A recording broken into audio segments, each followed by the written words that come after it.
Los Bentley siempre han sido arrebatadores, siempre han tenido estilo y han sido veloces. Llaman la atención, pero nunca demasiado. Son coches para gente con gusto que quiere divertirse, pero no quiere hacer ostentación de su riqueza. Ya se hayan fabricado para la velocidad o para el glamour, los Bentley son coches que piden a gritos que se les conduzca.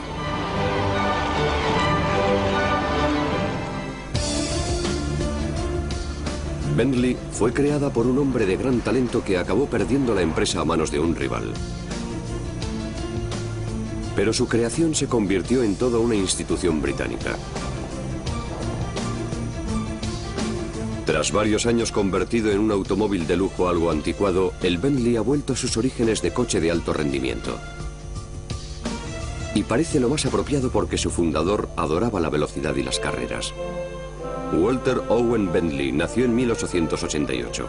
Su padre y su abuelo eran oriundos de Yorkshire y estaban muy orgullosos de ello. Su padre era un hombre de elevada posición económica que poseía una buena casa en Londres. El joven Walter creció rodeado de una gran familia. Fue una época muy feliz para el niño. Tuvo una infancia idílica hasta que fue enviado a un internado. Cuando era pequeño le fascinaban las locomotoras. A los 16 años, aceptó un trabajo en el fabricante de ferrocarriles Great Northern, en Doncaster, al norte de Inglaterra. Pasó 5 años aprendiendo todo lo que pudo sobre ingeniería de ferrocarriles. Pero había comenzado la era del transporte privado, y Bentley no quería desperdiciar esa oportunidad. En la época en que él trabajaba en la fábrica de ferrocarriles, se estaba desarrollando la primera motocicleta como medio de transporte. Y a Bentley le interesaron desde muy pequeño la velocidad y las motocicletas.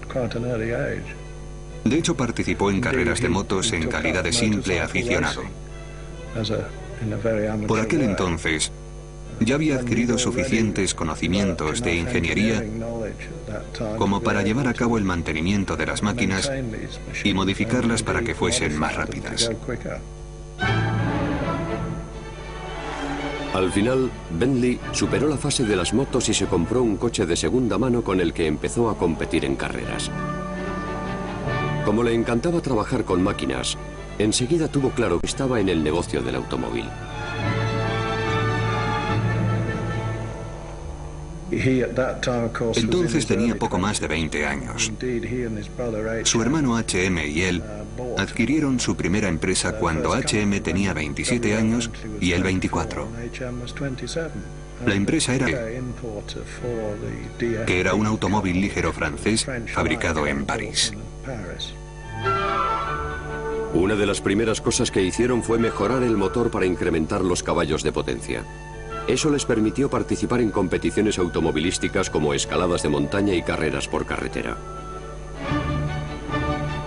WO creía que la publicidad deportiva tendría un impacto positivo en las ventas de coches. Consideraba las carreras una forma de publicidad. Sus días de competición fueron interrumpidos por la Primera Guerra Mundial, pero ello no le apartó del negocio por completo. La Gran Guerra transformó las tácticas militares para siempre. Fue la primera confrontación entre ejércitos mecanizados. Había tanques en tierra, submarinos bajo el mar y aviones en el aire. Las cualificaciones de Bentley en materia de ingeniería captaron la atención del gobierno, que le reclutó como colaborador en el esfuerzo militar. Durante la Primera Guerra Mundial, trabajó como ingeniero para las Fuerzas Aéreas Británicas, con la misión de diseñar motores de avión. Fabricó 2 motores rotativos Bentley, el BR-1 y el BR-2, uno detrás de otro. Eran unos motores extraordinarios, y los pilotos dependían de esos motores para volver a casa sanos y salvos. Sus revolucionarios motores aéreos se hicieron famosos cuando se instalaron en el Sopwith Camel.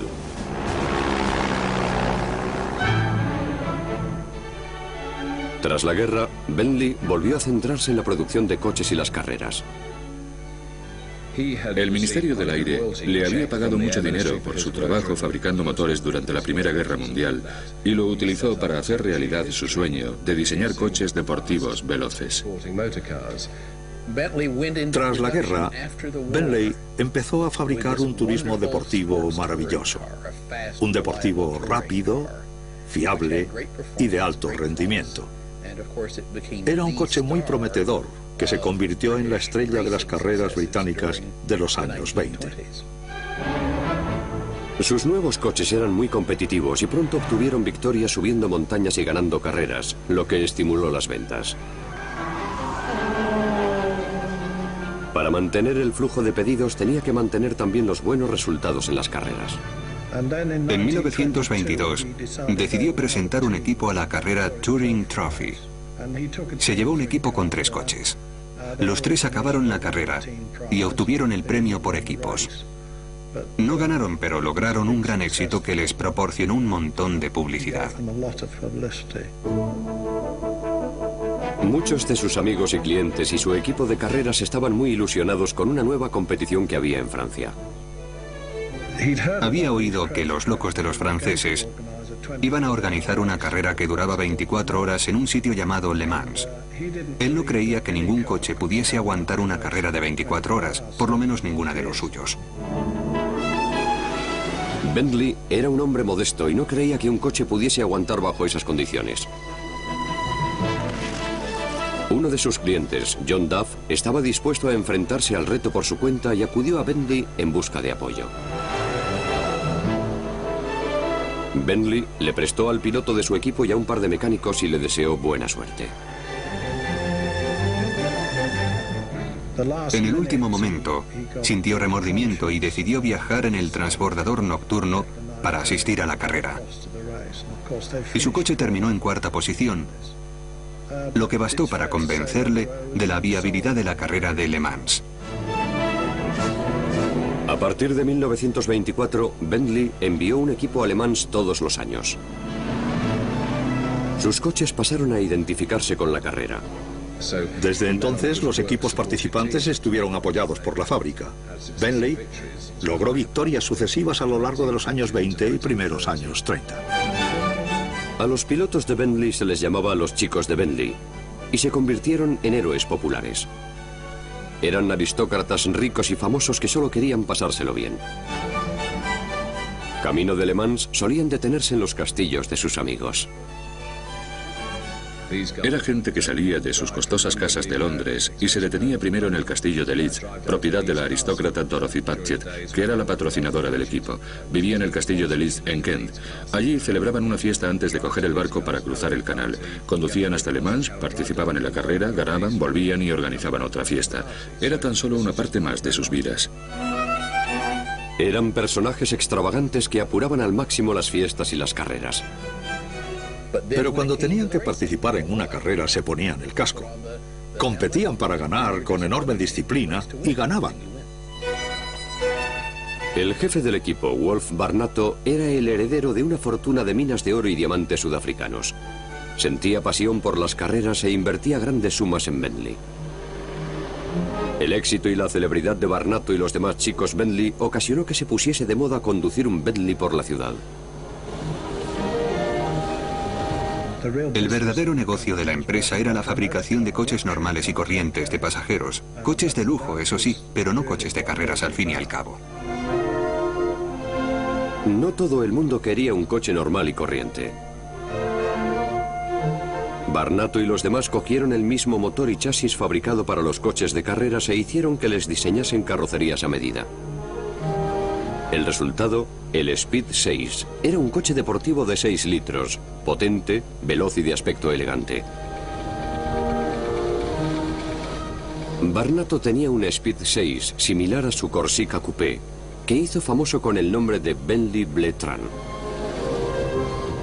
Confiaba tanto en su coche que apostó 150 euros a que podía conducir de Cannes a Londres más deprisa que el tren de alta velocidad francés, el Train Bleu, que unía la Costa Azul con Calais.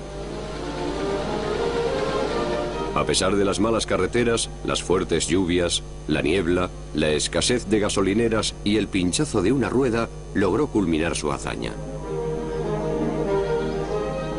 El Speed 6 tenía todo lo que podía desear un conductor exigente. Querían rendimiento, así como fiabilidad y comodidad. Y por supuesto la mayoría de los compradores exigían coches cubiertos. La imagen que tenemos hoy de gente a toda velocidad en Bentley descapotables pertenece a la posguerra de la Segunda Guerra Mundial. En la época anterior, a la gente le gustaba la seguridad. No quería mojarse cuando llovía solo por ir en un Bentley. La versión para carreras del Speed fue un intento de Bentley de mantener a raya a la competencia. Se estaban empezando a utilizar motores sobrealimentados para incrementar la potencia de los coches, pero en su lugar, Bentley prefirió diseñar motores más grandes. No obstante, tras ganar en Le Mans en 1932, uno de sus pilotos, Sir Tim Birkin, regresó convencido de que el futuro pertenecía a los coches de peso ligero y sobrealimentados. Birkin opinaba que para mantener a los Bentley a la cabeza de las carreras había que sobrealimentar su motor de 6 cilindros. El extravagante expiloto de cazas estaba decidido a salirse con la suya. Encargó un sobrealimentador y así nació el Blower Bentley. A pesar de la reticencia de Walter Owen, fundó una empresa separada que fabricaba Blower Birkins. Y en 1930 convenció a su compañero de equipo, Wolf Barnato, cuyo dinero mantenía a flote a Bentley, para que financiase la fabricación de 50 coches sobrealimentados de 4 y 4,5 litros para poder cumplir con los requisitos de participación en las 24 horas de Le Mans. El equipo Bentley de 1939 estaba formado por una mezcla de coches sobrealimentados y Speed 6. Cada coche tenía que jugar un papel. El enemigo principal del Speed era el temible y veloz Mercedes SSK del equipo alemán de Rudolf Caracciola. Walter Owen decidió colocar a Birkin, el antiguo combatiente aéreo británico, y su nuevo Blower superrápido contra Caracciola. Dio instrucciones a Birkin de que apretase el acelerador hasta el fondo desde la bajada de bandera. Su misión era provocar a Mercedes a que le siguiese hasta que uno de los dos se estrellase o se averiase.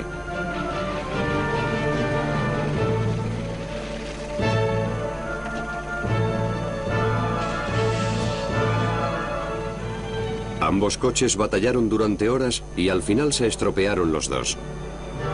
Pero el plan de Bentley dio resultado.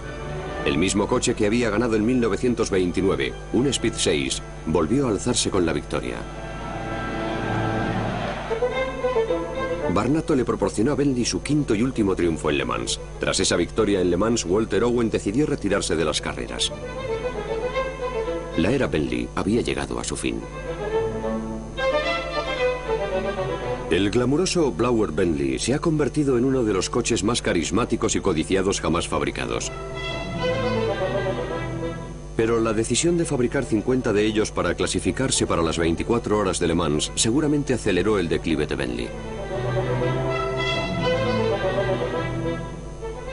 Y aunque la fabricación del Blower constituyese un despropósito, en realidad existían otros factores que estaban perjudicando a la empresa. Para empezar, Bentley siempre andaba escaso de capital. Nunca tuvo el privilegio de contar con una gran fortuna familiar que le respaldase en los tiempos difíciles. A finales de los años 20, y sobre todo a partir de 1929, la recesión económica mundial comenzó a pasarle factura. Ya saben lo que ocurrió en Wall Street y que sus efectos pronto se propagaron por Europa y especialmente en el Reino Unido. La demanda de coches de lujo empezó a disminuir. La empresa Bentley quebró porque su principal socio capitalista, el capitán Wolf Barnato, famoso por sus minas de diamantes sudafricanas, recibió el consejo de sus asesores financieros de que no invirtiese más dinero en Bentley y de que consolidase sus activos para hacer frente a la recesión que se había sentido casi tanto en Londres y Sudáfrica como en Nueva York. La empresa se hundió y un liquidador tuvo que vender todos sus activos. Los rumores del destino de Bentley comenzaron a propagarse. Los círculos bien informados se enteraron de que Bentley se había ido al garete. Se esperaba que la adquiriese Napier y que Walter Owen Bentley se fuese a trabajar para su rival.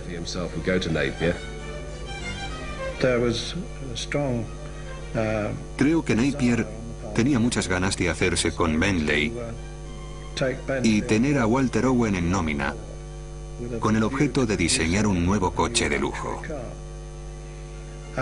Y el propio Bentley contaba con que sucediese así.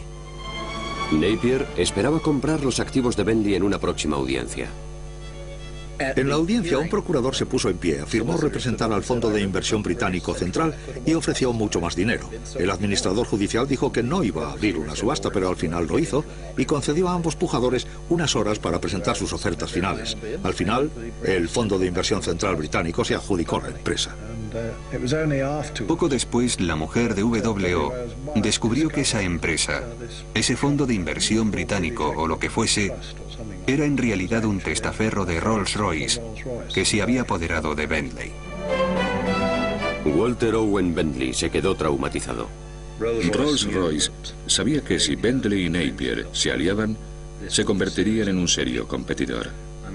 Por eso creo que su principal motivo para hacerse con Bentley era evitar que Napier se apoderase de ella. Junto con la empresa, Rolls-Royce se hizo con los servicios de su presidente Walter Owen Bentley, que por primera vez tuvo que acostumbrarse a recibir órdenes. No estaba al mando de su propia empresa. Rolls-Royce cerró las fábricas de Cricketwood, al norte de Londres, y absorbió la marca Bentley dentro de su propia gama de coches. Existían dos modelos. El primero era el Bentley de 3,5 litros y el segundo, desarrollado a mediados de los años 30, el 4,25 litros. Ambos se basaban en el mismo concepto, pero se creó el 4,25 porque la gente quería que sus coches tuviesen carrocerías más pesadas, como habían hecho con los Bentley en los años 30. Las carrocerías más pesadas necesitaban mucha más potencia para moverse. Se hicieron famosos como berlinas rápidas y cómodas por derecho propio. Fieles a la tradición de Bentley y también a la de Rolls-Royce, estaban dotados de un alto rendimiento. Superaban a un Bugatti y a casi cualquier otro coche de su categoría. Eran muy silenciosos.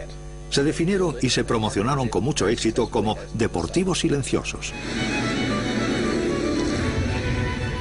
Como la mayoría de los coches clásicos de esa época, no podían adquirirse con carrocería en la fábrica.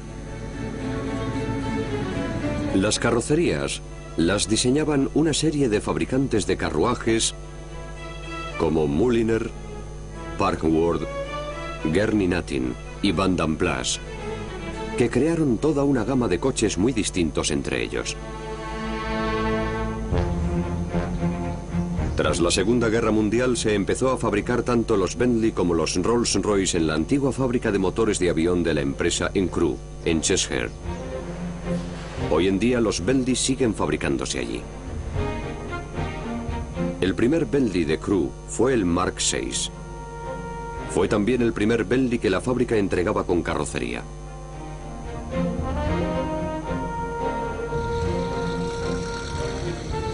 En los años 50 el modelo de Bentley más deseado era este Continental tipo R. El veloz Continental era tan potente y resistente como para alcanzar velocidades de 160 km por hora. Su aspecto elegante garantizó que el Continental acabase convirtiéndose en un clásico. En los años 60, los Bentley se habían convertido en Rolls-Royce con un radiador y una insignia distintos. En los años 80 se produjeron varios intentos para resucitar la herencia de competición en carreras de Bentley. El Mulsanne con motor turbo, bautizado con el nombre de un tramo famoso del circuito de Le Mans, empezó a revivir la leyenda del Bentley.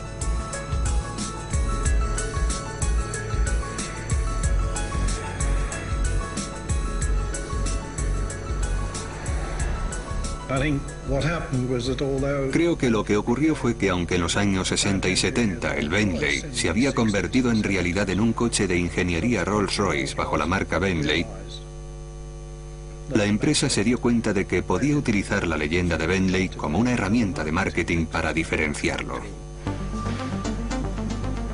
En los años 90, la empresa matriz Rolls-Royce atravesó un mal momento. Al igual que Bentley en los años 30, ya no resultaba competitiva y acabó poniéndose en venta. La lucha para apoderarse de una de las marcas más prestigiosas del mundo desencadenó una guerra de intrigas entre pretendientes rivales. La oferta ganadora de BMW resultó superada por una oferta de última hora de Volkswagen, cifrada en 600 millones de euros. Mientras el mundo felicitaba a la vencedora, Volkswagen descubrió que no se había alzado con el premio. El nombre de Rolls-Royce y el logo de la RW pertenecía a la división aeroespacial de Rolls-Royce, que se había escindido de la empresa principal en 1971. Esta división se decantó por BMW y Bentley terminó en manos de Volkswagen como premio de consolación. El primer Rolls-Royce diseñado por BMW apareció en 2003. Era un coche de ultralujo con motor V12 al que se llamó Phantom. A muchos críticos no les gustó su diseño. El objetivo era fabricar 1000 unidades al año a 250.000 euros la unidad. Pero costó venderlas por culpa de su diseño. Los aficionados a los coches se preguntaron si Volkswagen cometería el mismo error de diseño con el nuevo Bentley. Today then, I'm proud to announce the name for this new generation Bentley. The Bentley Continental GT. Era espectacular. Era todo lo que Walter Owen Bentley habría deseado que fuese un coche. Recibió grandes alabanzas de la crítica en todo el mundo. Por supuesto, el Continental GT no podía limitarse a ser un nuevo Bentley. Tenía que ser el Bentley que iba a influir a toda una generación venidera y proyectar los valores de la marca hacia el futuro.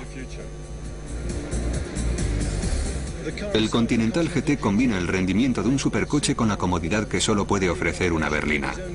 Acelera de 0 a 100 en menos de 5 segundos y alcanza una velocidad máxima superior a los 288 kilómetros por hora. Creo que podemos atraer tanto a los compradores de deportivos como a los compradores de berlinas y cupés de lujo que hay en el mercado. Con el nuevo Continental GT, Bentley regresa a la edad de oro de los años 20 y las famosas 5 victorias en las carreras de Le Mans. Recupera los valores deportivos de la marca, los coches potentes que lo conectan con su herencia de competición, a la vez que sigue siendo muy lujoso. Creo que es allí hacia donde nos dirigimos con este coche y con los que vengan después. Bentley regresó a Le Mans y obtuvo el primer y el segundo puesto en 2003, justo antes de que la empresa lanzase el nuevo Continental GT. Aunque los nuevos modelos copaban los titulares, la gente seguía sintiendo afecto por los clásicos fabricados cuando mandaba Walter Owen Bentley.